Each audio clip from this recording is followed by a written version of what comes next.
So we're recording, and well, welcome everybody. It's really nice to have you all here tonight. Many of whom I know, but some of whom I don't. And it's really lovely, Marsha, to have you back again. And you've also invited your colleague Victoria to join us, so that's great. And yes, as I said in the group, this is I think a very different conversation than the many that I've done over the past few years, and it's been just such a fascinating conversation for me over the summer. I will just say very, very briefly, I'm kind of repeating a little bit what was said in the last call, but I know that most of the people here tonight were not there. And I kind of happened across Marsha by chance because I was impressed by something that you wrote on Facebook. And when we started speaking, you introduced me to human design. And at first I was a little skeptical because we weren't talking because I was looking for something.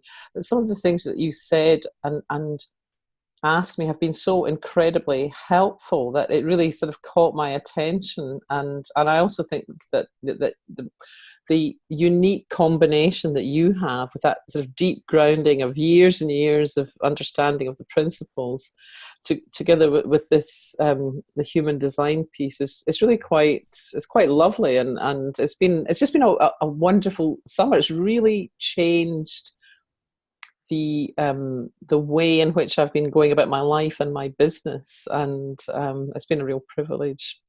So I did, and I had an extraordinary amount of response to the last call, which is why we decided to do a further call. And I know a lot of people have contacted you directly, so it would perhaps, if you wouldn't mind, just to kind of take us into that, if you wouldn't mind once again saying a little bit of your route to where you are today in terms of both the principles and human design.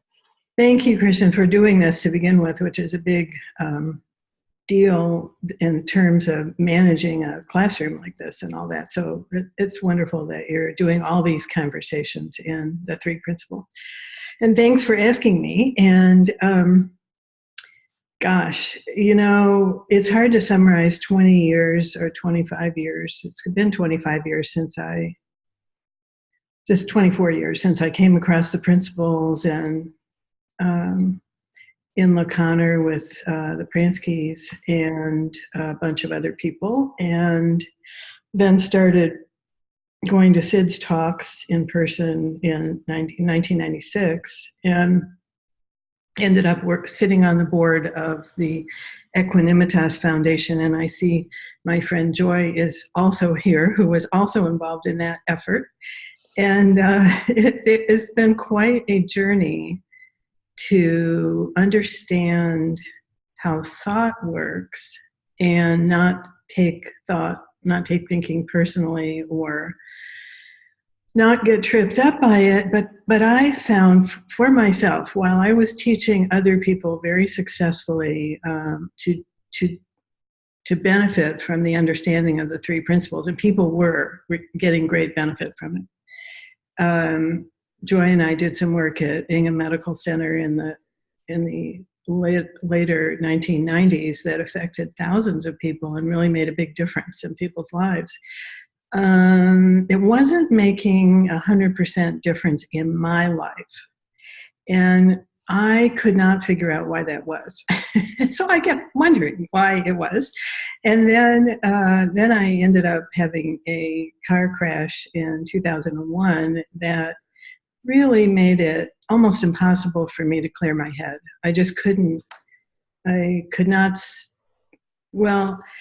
Nobody can ever stop their thinking, but I was taking my thinking way too seriously, I guess. So anyway, I wasn't getting any particular much help from what I knew, and I knew a lot about the principles, the understanding of the principles. So I kind of struggled along with therapy for 3 or 4 years, and meaning speech therapy, occupational therapy, getting back from the injuries in the car accident. And part of that, at some point, I just tripped over the study of human design. It came to me through a shaman friend of mine in 2008. And I discovered I already knew about the energy of the physical body because I had studied energetic medicine as well as allopathic medicine, and I was teaching medicine and I was doing all sorts of things, but was an executive in a hospital. But when I came across human design, my first thought, which I think is probably what most of you have thought also, is, oh no, it's way too much thinking and it's about the body when we don't need to be concerned about the body. All we need to do is be concerned about thought. That's what my first thought was. And so I studied it myself for about 3 years. I'm talking about human design now. And I thought I understood it, but that's the opposite. I thought I understood it until I started taking some classes because a friend of mine started taking some classes. So life sort of invited me to take these classes in human design. And then I realized I didn't know anything about what was going on with the energy mechanics of the universe and how the universe operates mechanically and energetically. So I studied that since 2008. And what it's done for me personally is allow me to relax into letting life take care of me, or letting life move me, which is what it's doing anyway. I mean, I'm not doing anything that I wasn't doing, but I'm doing a lot less stuff than I was doing before, which is what Krishna just said. It's a matter of doing less or non-doing rather than something to do.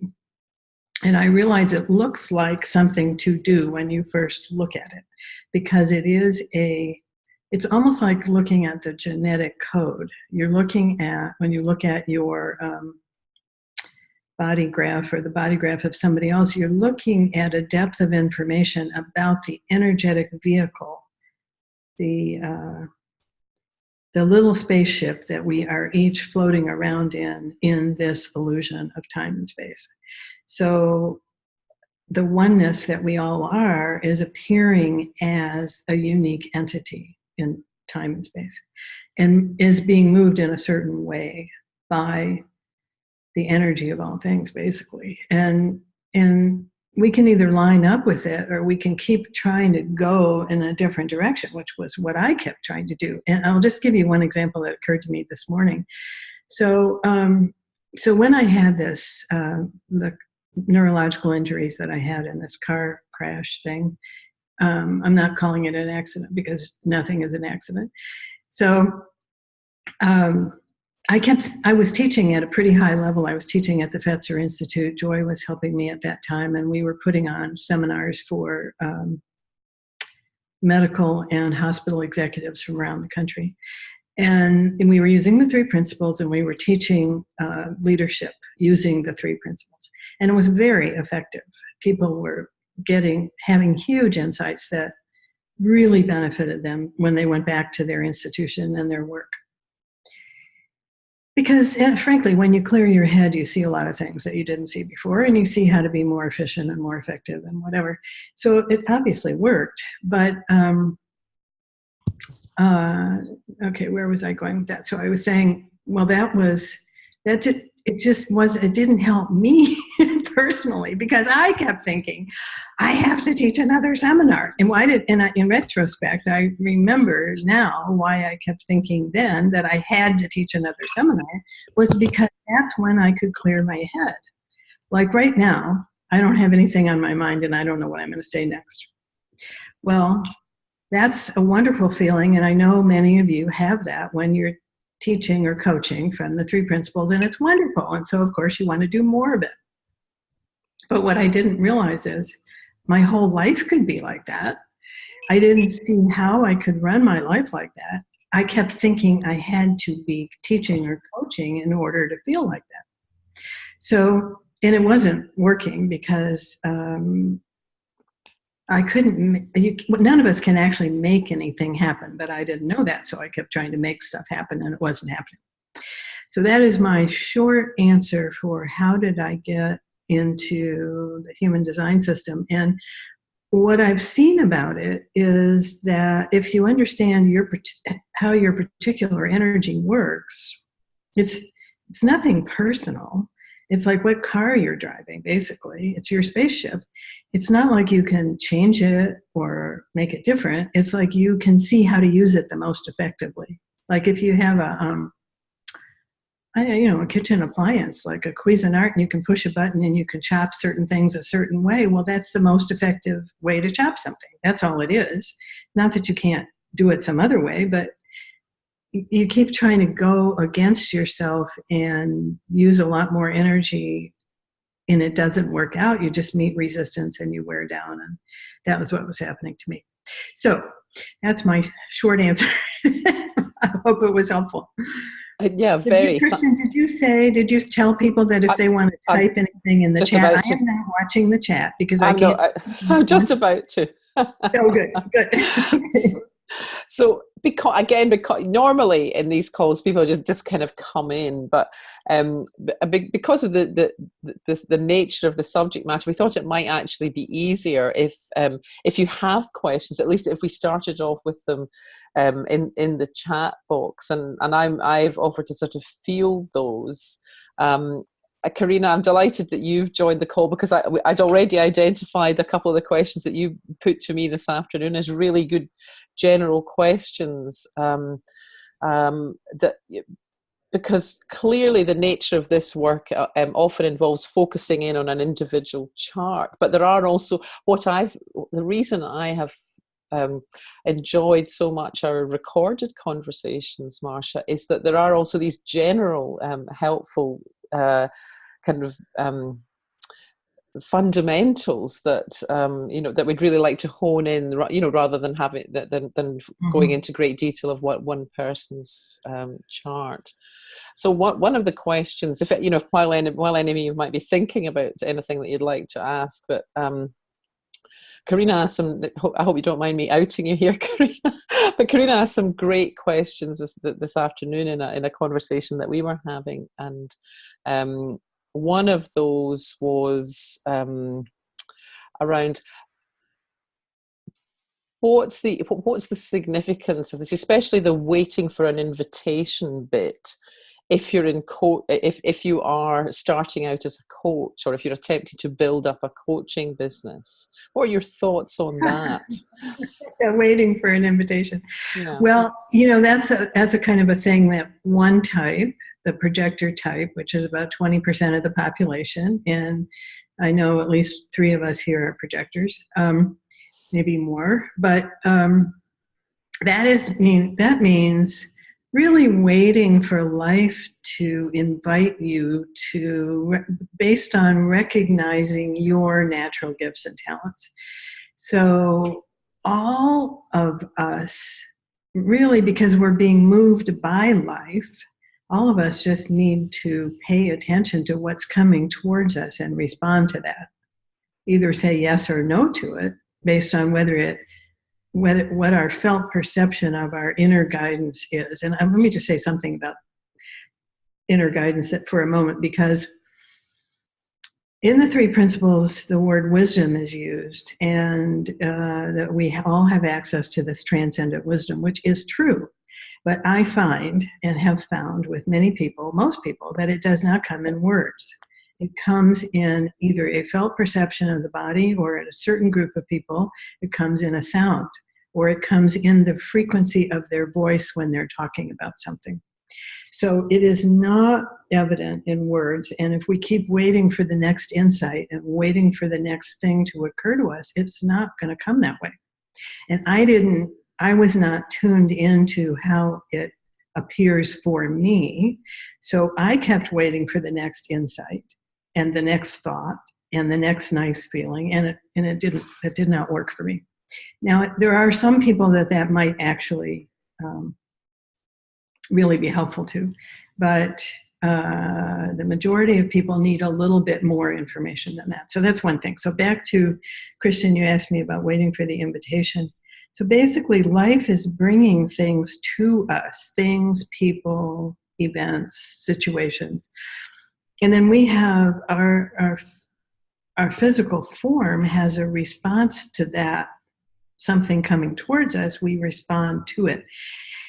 So waiting really kind of does mean waiting. It means waiting for something to show up. It doesn't mean, it's not really sitting on the couch and doing nothing, but it is, it could look like that to some people.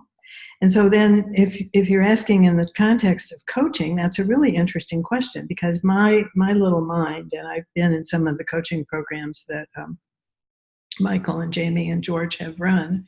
In fact, I did George Pransky's business externship with George and Linda in 1997. So that's how early I was doing coaching programs, right? And then I was doing coaching. So in my mind, I have the idea that a coach is someone who is going to sort of be a cheerleader for a person and help them actualize their dreams. Let's say that. I mean, that was a concept that I had about coaching. However, I have not found in the 25 years that I've been doing this that is actually working for people. That's just my experience. I'm not saying that it couldn't work, but I'm saying it has not worked in my experience. Now, I do have a coach for physical training. So I go to the gym and he tells me what to do and I do it. And he helps me align my form in a better, stand up straight or whatever. That's one kind of coaching. But in terms of like getting clients, like how do I get more clients? Well, something has to come towards you and invite you. Life has to invite you in a certain direction. That's what my answer would be. And you go, well, how is that going to work? Well, it only works when you try it. You can't know how it's going to work if you never try it. And I realized only a few years ago now, I've been involved in the principles for 25 years and in human design for 11. And I only realized, but it's only been about 2 years that I really got it, that I had to actually wait. And waiting doesn't mean calling people on the phone and trying to hook them up for coaching. And it doesn't mean going to parties and hoping to meet somebody that I could coach. And none of that is waiting. So it took me a while to actually see, here I am saying it takes a while for that to sink in. I'm a hard case. I had to really work at waiting. So I don't know how to describe it other than you know it when you're doing it. And if you're going towards something and trying to make something happen, then you're not waiting. That's about all I can say. And that's true for all of us, including there's a manifestor type, which is about 8% of the population. And it looks like those people can initiate. But it isn't really true. They still have to wait for life to bring them something. And once life brings them something, they can respond and they can be off and running on the thing. And they can also initiate other people. But they still need life to bring them. They need to wait for life to bring them something to respond to also. So was that helpful? Did that help whoever asked that question? It helped me, but Karina is on the. Karina, do you have? I'll unmute. I'll try and unmute you. I think. Can you hear me? Yes.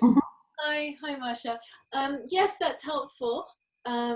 Except for I do think there needs to be some offering, perhaps, but just because people need to know you're there. Yeah, that's a very good point, Karina. Thank you for bringing that up. I had that conversation with Michael Neal, and I said, so how come people are paying you all this money? What's the difference between you and me, I asked. And he said, well, nobody knows what you have on offer. And I thought, well, that's a really good point, Michael. That's a really good point. That maybe is what a coach is for, right? Yes. And so what waiting could look like is sort of going within and seeing what one does have to offer people and configuring that in a way, let's say as a website, or let's say writing a book, or let's say whatever, offering classes to people, if that's if your inner guidance responds to doing those things. In particular, I have not had a response to doing those things other than offering sessions to people through a sort of a website. But in terms of like free classes or whatever. But some people's energy would be great offering free classes in the community or on the internet, or it all depends on what life brings you and how you respond. So the idea that you could set up a website and have all sorts of offerings, yes, if you responded to doing that, if it was correct for you to do that. And that's where I think that step gets missed most of the time. And I see people who have spent 4 years developing a beautiful website, and it's not getting them anywhere because it didn't come from their inner guidance to do it to begin with. It came from what somebody else told them to do. So I don't know if that was helpful. Yeah. Did you have another thought about that? Yeah, it's just difficult to know. Like I have the resistance towards creating a website. Social media just doesn't feel natural to me. But to what extent is that just fear as opposed to something that's genuine? Well, that's an excellent question, because if we go back to the 3 principles, we know that fear is fearful thoughts. So we know the emotion of fear is believing a fearful story. And we know that that isn't helping us. So how do we know when my resistance to creating a website, and I'm speaking for myself now, my resistance to creating a website is, I'm going to tell people what I do, and then they're going to ask me to do it, and it's not what I really want to be doing, so then what? I mean, I'm making that up, but that's one fear. Well, the way that you would know is if either somebody asked you to do it and you had a response to doing it, you felt drawn to do it, and 50% of people need to take their time, they're so-called emotionally defined, and need to take their time and have clarity, emotional clarity, meaning that they're not really excited about something and they're not really wanting to run away from it. They're in the middle of just kind of, okay, I'm going to get out of this chair and walk through that door. That's when you know it's right for that 50% of the people. And so anybody in here that's run their chart and they see emotional, that's the first thing that will help you is wait until you're clear. Don't go after things because you're all excited or you really don't like the thing. And that's actually true for all of us. None of us should be going after something that we're just so excited we can't wait to have it, because it's a mental story that it's going to make us happy, and it doesn't work out that way. It hasn't worked out that way for me or most people I know. So, so yes, and it does help if life has invited you to do the thing. So let's take coaching as an example. So let's say you have a coach, which I think most of us have had coaching, and the coach says, I think it would be good for you to create a website. Well, that's their quote unquote outer authority. That's their opinion. And then you have to take that in and feel, does it feel right to me to do that? Do I feel like taking those steps? And then you kind of watch your body and see if you get up and walk to the computer and start doing that or not. Because it's all happening. It's the doing without doing. It's the non-doing. It just happens. When it just happens, you know it's right. When you're forcing yourself to slog through it, it generally speaking is not going to get you any place, and you're going to waste a lot of energy and wear and tear on your system. So I don't know, was that helpful? Really, really helpful, because I think that's what I have been doing, that waiting, and it hasn't felt right. But rather than sort of beat myself up about, why aren't you taking action? I feel like actually maybe this is, I'm on the right track. This is okay. Something else is going to unfold that is just right. That will feel just right. It will feel like a no-brainer. It will feel like, oh yeah, that's what I should do. Oh yeah, that's what I should do. When it feels like that, just do it. That's the thing. That's an idea. Just do it. Well, yeah, just do it when it feels like that. Don't kill yourself in the process, because it doesn't get you anyplace. So, and you have to take anything anybody tells you, including me, with a grain of salt and try it for yourself, because it's your experience, nobody else's. So that's part of the issue. Christian, I can tell you have something to say about this, right? I was just going to say, I'm a great example of that, because just exactly what you're talking about, Karina, because I changed careers about 7 years ago, and I just took on all the advice. You've got to get a social media presence, get a website, do this and do that, and some of it did come naturally. Like I find it, for example, I find these conversations, I love that. It's just, that's effortless, a no-brainer. But what I realized, this is one of the big realizations I had in speaking with Marsha early on, was I have been forcing myself to do things that don't really produce much in terms of business results. And then the conclusion I've drawn from that is I'm not trying hard enough, or I'm not consistent enough, and so all of that was not just the busyness of the actual doing, but the thinking around it, the self-judgment, the comparison. And that's what I meant. I realized I have a huge amount of kind of pressure and a huge amount of thinking around it. And I just thought, I'm dropping it. It's just going like that.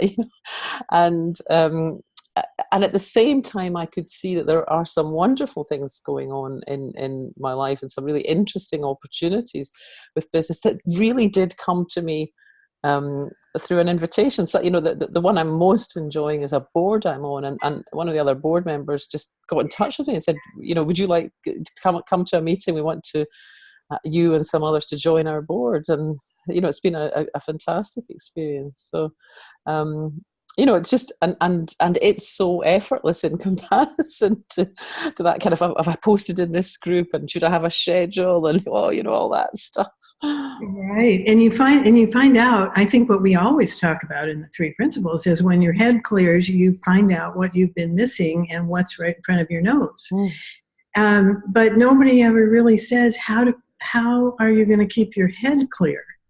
I think we're all beating ourselves up because our head's not clear. But in fact, the only thing I've found in my people that I know, the clients and the friends that I have in the human design community, the only thing that's kept our heads clear is knowing what we can count on, because we can't count on our thinking.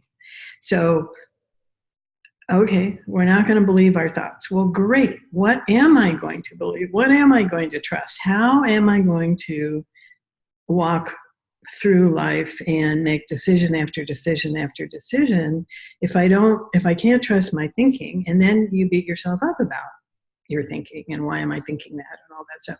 So what you said, Christian, is really perfect, because you didn't have to do anything. It just fizzled out by itself.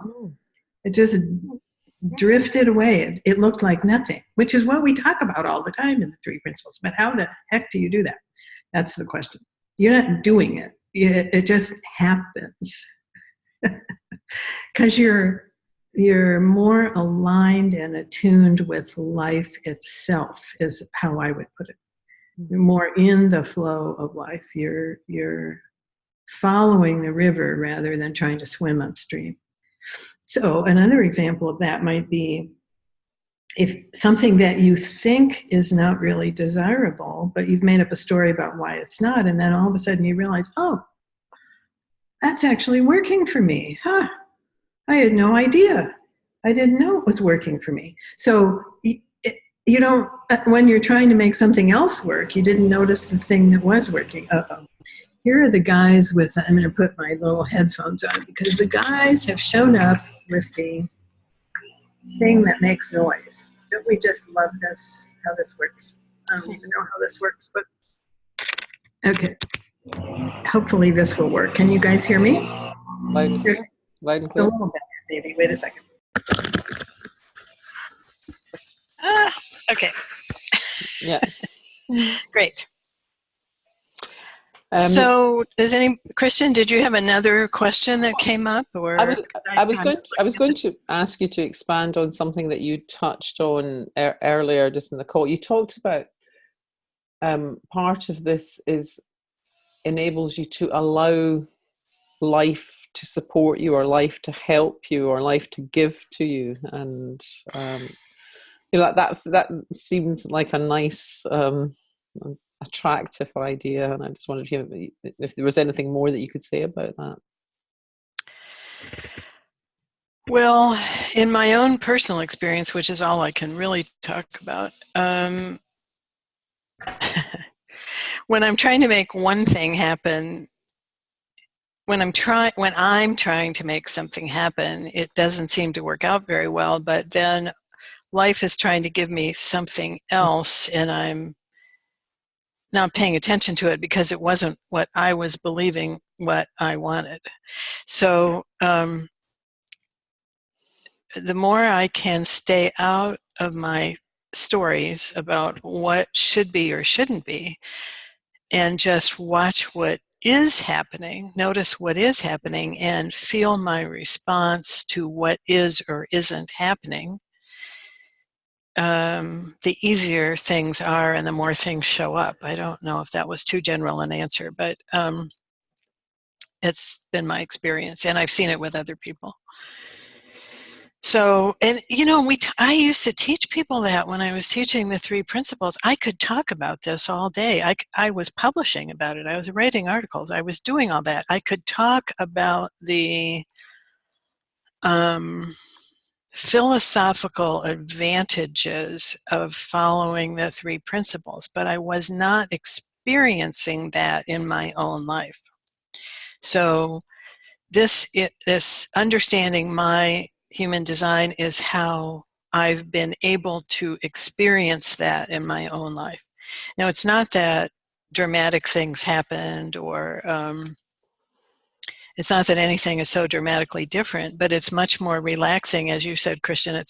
I have much less on my mind. It's much more relaxing. I'm having a quote unquote the nicer life that we kept talking about in the 3 principles. What's having a nicer life? It doesn't mean you have a better car or a better house or a better whatever. It means you have a nicer experience of life, I think.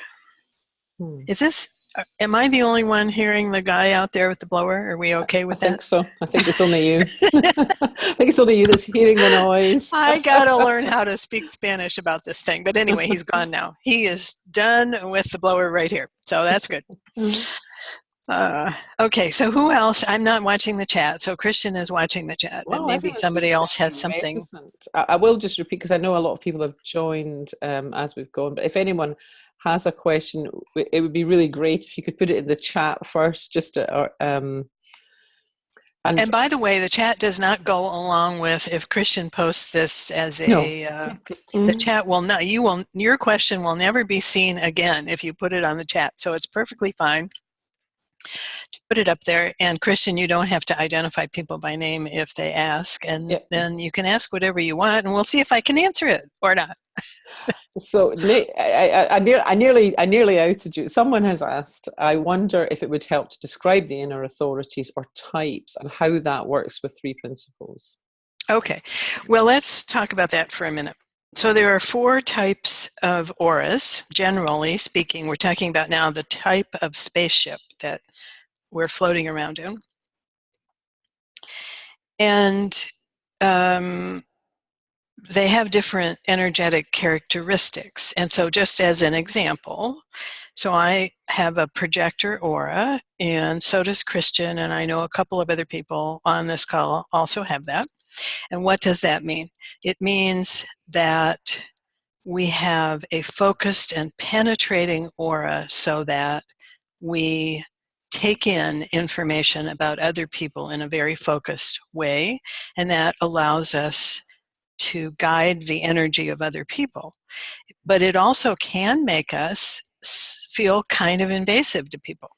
It can make us feel intimidating to other people if we're not waiting to be invited by them. So in other words, if we just walk up, I'm talking about the projectors now, but it could be true for anybody. If you just walk up to somebody as a projector and you go, oh, you should be doing it this way. I see what you're doing wrong. You need to fix this over here. Well, I've done that before. It doesn't work out very well because they feel really personally attacked. And it's not personal. It's the energetic aura. So in that waiting for the invitation, one little piece of that for a projector is to wait to be invited to share what we see, because we see so much that people don't want to know unless they ask. And then even if they ask us, we say, would you like to know what I see? And then they say yes, and you say, do you really want to know? Before you sort of let them into everything that you see. And then you just maybe tell them a little bit. And this is good advice for anybody that's a projector and a coach, because you see so much. Just give the person a little bit and ask if they want to hear more about it, because it may be too much for them to hear it all at once. So that's a projector aura. And this is just to show you real quick. This is my chart. And we don't have this center down here lit up, which is a sacral center. So we don't have consistent and reliable energy. And this is a person chart here. And this has got a lot more data on it, but this person has that red sacral center lit up, and they have consistent and reliable energy. So that's a generator chart. There are two types of generators: manifesting generators and sacral and pure generators.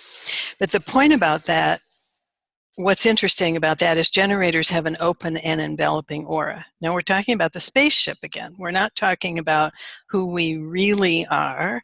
We're talking about how we're appearing in this sort of our avatar in the video game is what we're talking about.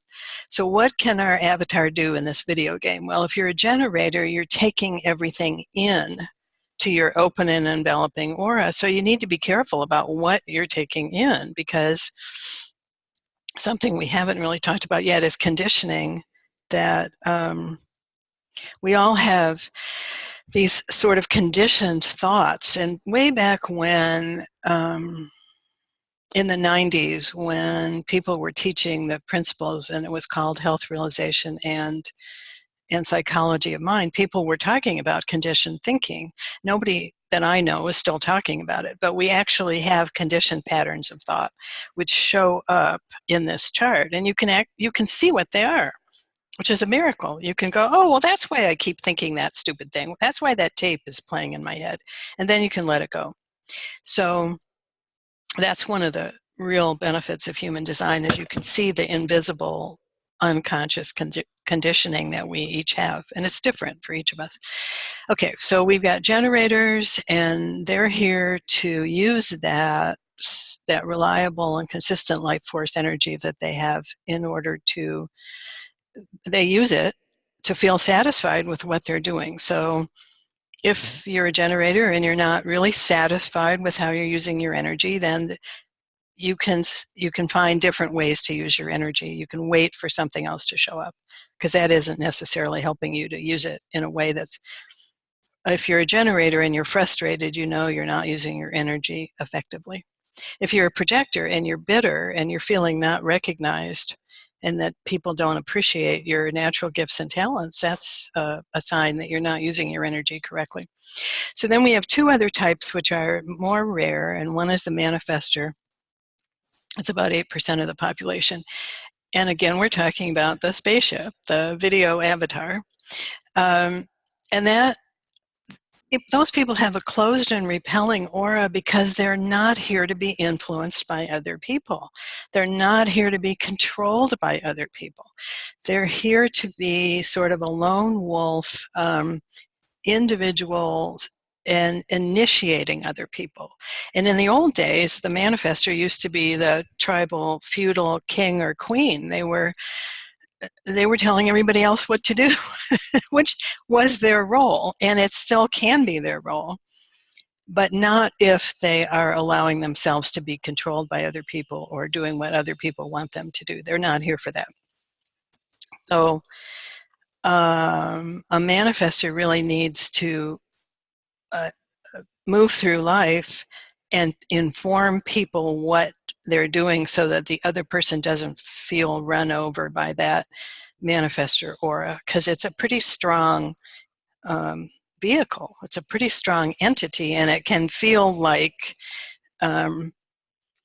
it's running over people. And so what I've seen with manifestors is many of them have learned to hold back and ask permission and be sweet and nice and all this stuff, but they're not meant to be that way. They're meant to be kind of in charge. So, all right, that was enough of that. There's just so many layers to this. And the reflector, which I do have a reflector chart of a friend of mine from California. This is a reflector chart, and you can see that there are none of those centers, none of those 9 centers are colored in, which means that they have a whole different way that they move through life, and they're not actually conditioned as much by other people like the rest of us are taking in the conditioning of other people into our aura. They are conditioned by the planetary transits, in particular the moon, but they are actually not as conditioned. So they have their own way of moving through life, and they're only 1% of the population, and they're like a whole different animal. Like I don't know what kind of an animal, but a completely different animal than the rest of us, and yet we're all one thing behind that. We're the energy of all things. Was that helpful to just try to talk about the types? I mean, when we teach this stuff, we teach it over an 18-hour class. Just the very basic stuff is 18 hours to understand the different types and there are, I think, 11 different inner authorities. And it's a lot to try to talk about in 5 minutes.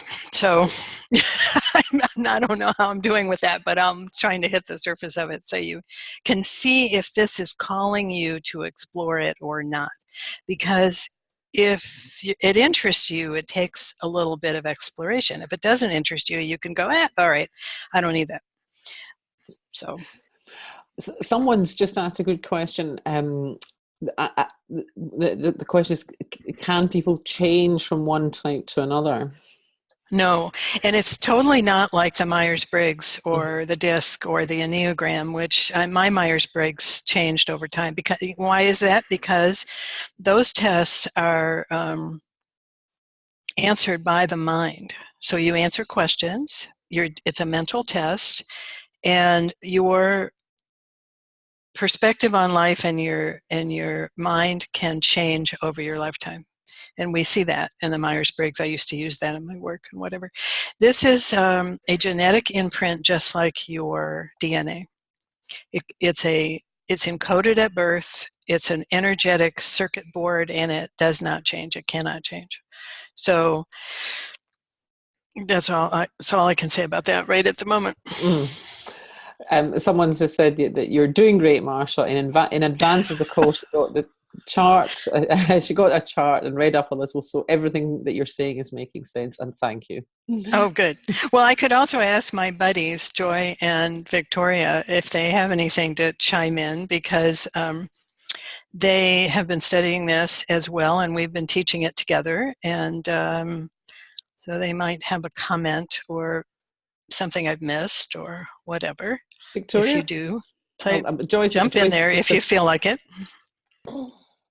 She just asked me and my whole body went, uh-huh. See, now she's a sacral generator. She has that red center, and she's got that uh-huh or right? That is my authority. So for me, human design literally changed my life.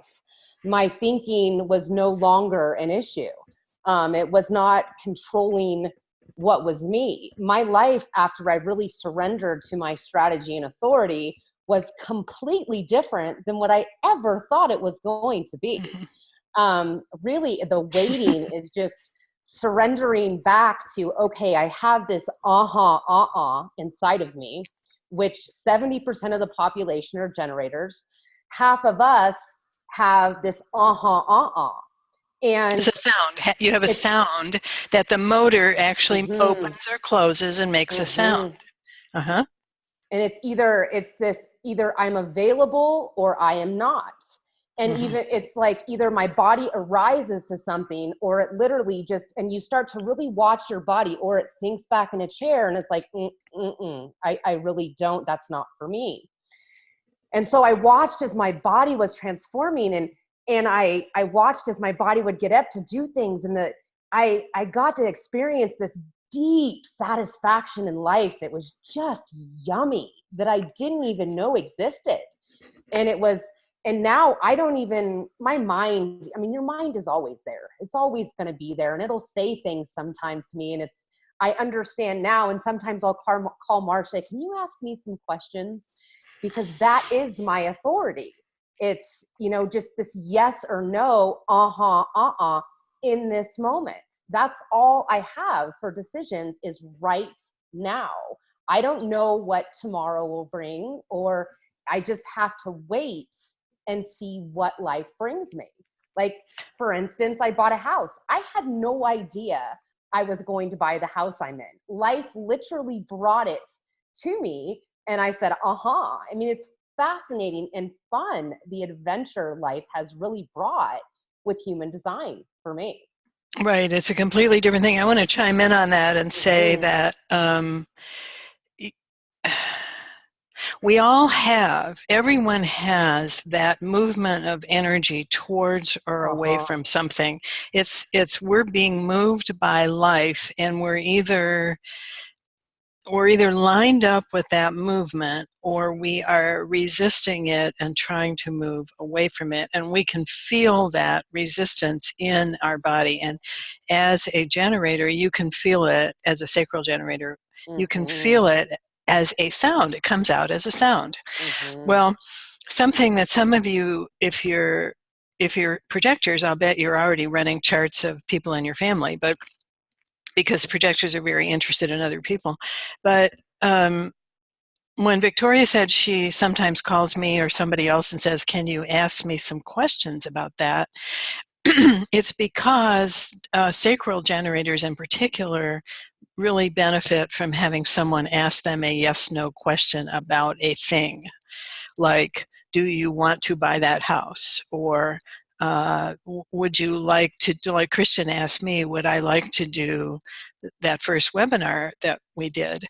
And I don't have that motor open close thing that Victoria has, but I have a response in my body that I can feel move towards or not.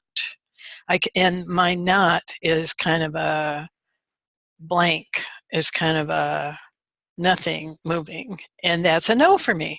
And if I don't listen to that, because it's very subtle, if I don't listen to it and I keep trundling along, then I start to get physical symptoms in my body of resistance. Other people have different ways of knowing. The emotional people, which is half, I'm going to guess it's half the people on this call, anybody who has emotional authority, it's an emotional up and down, up and down, up and down like a wave, and it's waiting for that clarity that comes in between the waves. So it's taking all the time that you need to just know. Some people call it a knowing. It's my knowing. I just know. And until you know, you don't know. And it may take a long time till you know for some of the bigger decisions. Or it might be really obvious and just quick. It all depends on how much of a story you've got wrapped around the decision, probably. It's usually what it is. So, Christian, how are we doing here? What are you thinking? I was so wrapped up I wasn't paying attention. We have another 10 minutes. Okay. People have been posting, some of them privately about their yes. But so one person has said something interesting and said, I'm a generator. Sorry, I'm a manifester and feel quite nervous about it. I realize I've been in conflict with my aura and conditioning. I just wonder if that. Well, that's true for all of us. I mean, truthfully, all of us have been conditioned, especially during the first 7 years of our lives, by our parents to be other than. To be other than the way our vehicles are meant to work. It's just the fact of life. It's true for everybody, unless you were raised as an infant by wolves in a cave or something, where you weren't conditioned by your parents. But that's very unusual. So, so what is very interesting about human design is to be able to see, oh, I'm conditioned, and we'll take the manifestor example because I know a bunch of manifestors, and most of them, their parents did not know what to do with them. The kid was very independent, and they were the ones that would always, if they went to a big store like Target in the United States, 5 minutes later there'd be somebody paging, we've got this kid over here in the lawnmower section and we don't know who he belongs to. Well, it's because that the manifestor kid wanted to see the lawnmowers, and they didn't ask permission or tell anybody where they went. And so the parents react to that and try to control the kid. It's a normal thing that a parent would do. And what is really helpful to adult manifestors is to realize, and wait a minute, I am autonomous. I am completely autonomous. I do not need to ask permission. I never did. But my parents probably came down pretty hard on me because they were frightened about what to do with me. It's not their fault. It's nobody's fault. And now I have to learn to simply inform people when I am going to do something. Just as an aside, I have a friend who's a manifestor coach, and she is wonderful at initiating people into their own energy and doing things. But people cannot do often what she tells them to do because it's her outer authority, and she operates with a different ability to actualize or quote unquote manifest things than the rest of us do. Manifestors have a very strong ability to move forward and get something done when they've responded through their authority. And then they wonder, why can't the rest of us do that? Why don't the rest of us just do what they do? Well, it doesn't work that way for the rest of us. So knowing the type of who your coach is and knowing who your clients are, it has been for me really helpful, because I could sort out then, if they're telling me to do X, is that because that worked for them? And is it correct for me? And what feels right to me? And that has been so helpful. And then somebody else asked the question earlier, won't this get in my way of deeply listening to my clients if I'm thinking about what type they are and whatever? Well, okay, it could in the beginning, but if you just get a superficial understanding of the different types, and you want to go as far as to ask your client what type they are, but at least if you know what your type is, then you can sort of take it off your mind and just be in the moment, but it won't be interfering with what you're doing, if that makes any sense. I don't know, Christian, what have you discovered about that in the last few months? Anything occur to you about that? Yes, I think, well, certainly it's I can, the thing about asking questions, I mean not asking, having people ask me questions, but asking your client asking or your clients kids questions or your more. kids, Yeah, yes. or my kids, yeah, who are both different types to me. Yes, that's been helpful. And I, although I'm very new to this, I think I sometimes do get a sense of where people might be, and what, and what seems to be a good fit. And it has been very, very useful to me to not waste time pursuing. Yes. I know this is more particular to our type, but it's been very useful not to waste time pursuing people that are, they don't kind of get me or see me, or where there isn't that open door feeling, and there certainly isn't an invitation. That's been huge. Right. That stripping away, that subtraction of that. Yeah. It's all pretty much subtraction. Mm-hmm. It's not addition. But in the beginning, if you're trying to learn it, it might feel like addition, but it's really subtracting all the superfluous stuff that you don't need to be paying attention to. Yeah, I think. Victoria, were you going to say something? What was really helpful for me is just knowing someone's type. Like being a generator type, it doesn't work to tell us what to do, like with coaching. But if you're to ask questions instead.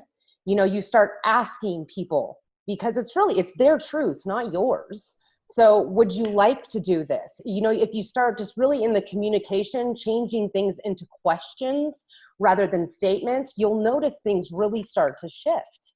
For me, that's really how things started working. Or if you know they're a projector, start using the words, I invite you to. And that was very helpful. Mm-hmm, mm-hmm. I think since we know that 70% of human beings on this planet are in that generator, open and enveloping, we're going to call it spaceship aura, 70% of the people do well with questions. Mm-hmm. And as Victoria said, not telling.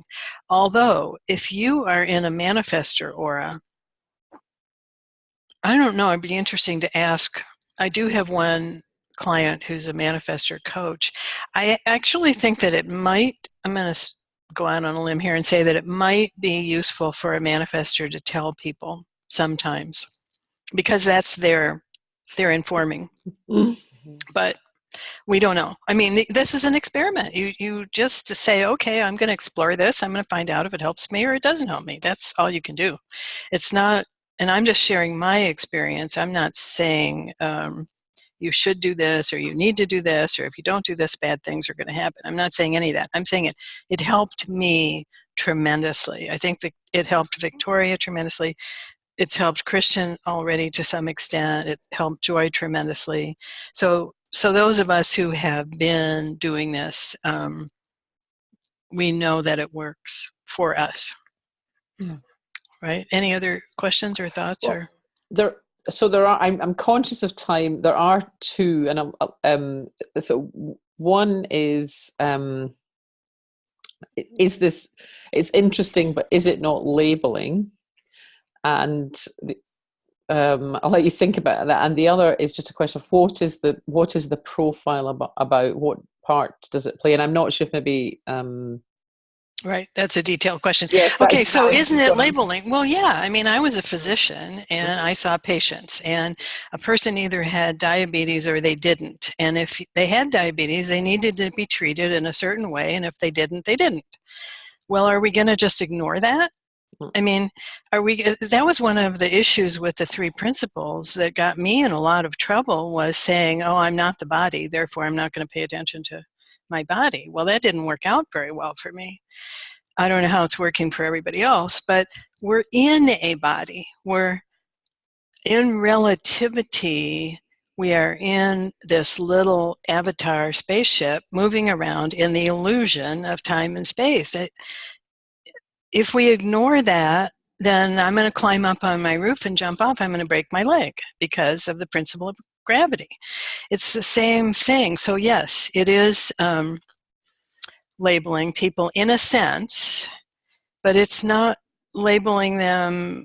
There's no judgment about it. It's not good or bad. It's just a fact. It's like a fact, like I only have one leg, so I have to accommodate that somehow.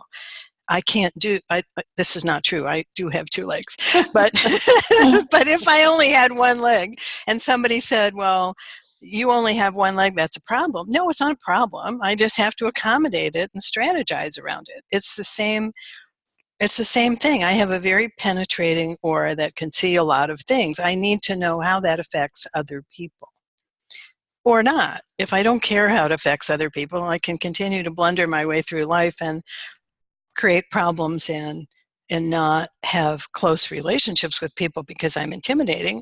Or I can hold back and wait and just watch and see, and the people that come to me actually recognize me and want to know what I have to say. So on the profile question, there is a thing called profile, which again, we'll use the reflector chart because it's on top here. It's these 2 numbers, the personality lines over here, which is 2 lines, and then there are 4 over here. So this is a 2-4 profile for this person. What does that mean? Well, it's a complicated answer. I don't know how many profiles there are. I think 11 or 12, and each one is different. But it's like the costume that you're wearing in the play, or the it's kind of how you, it's kind of the role that you're playing in the play that we're all in the illusion of time and space is how I want to say it. So knowing what your profile is actually does help you. For instance, that person is a 2-4. They have a sort of a hermit component where they need to be by themselves to recharge, and they need to be called out. And then they have a 4th line, which is an opportunistic networker, which Christian and Victoria and I all 3 have, which is where we want to share what we know, but we need to be invited by the people that see us. So that was a short answer on a long subject profile. What else can we kind of hit the highlights of, or anything? People have been making some comments, Marsha, and but they're more that it's more comments than questions. Although there's one more, just sort of on the same thing about how what I know is that we evolve moment to moment, and I always experience thought in the moment. So is it not that is changing from moment to moment? And I think that right. Question was asked before your last answer. So. Thought is changing moment to moment, and we're not the thinkers. The thought is coming through us. It's coming through our conditioning. It's coming through from other people. It's coming from the planetary conditioning. It's always changing, and that's why we can't use thought as a guide for our lives. And that's why the word wisdom is not really resonating for me, because wisdom to me sounds like it comes in thought. But what I'm saying is there's a felt perception in the vehicle that shows you, it's like a gut feeling for some people, or when I was talking to Michael Neal about this, and he said, yeah, it's I can feel when I'm going against myself. That's how he put it. I'm going against myself. That's what I'm talking about. And it's not a thought. It's a different level of perception. So I don't know. That might be all we have time for. What do you think? Yeah. I think we've gone past time, and thank you so much. It's been really, really fascinating, and thank you everybody who asked questions. It's really interesting to, to hear those and to hear you to respond to them. So I think it's probably a good point just to stop the recording now.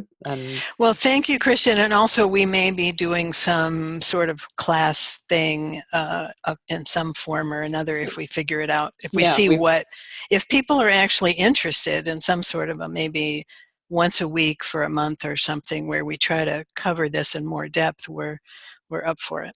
Yeah. So yes, do let me know if that would be of interest in that, and we are still discussing how best to do that, and that we'd be able to have time to go in a little more deep. No, you've been wonderful about putting that. I mean, we needed you to put this together. It's just fabulous. I will be running the Zoom, and Marsha will be asking some questions. Okay, I'm going to stop the recording now.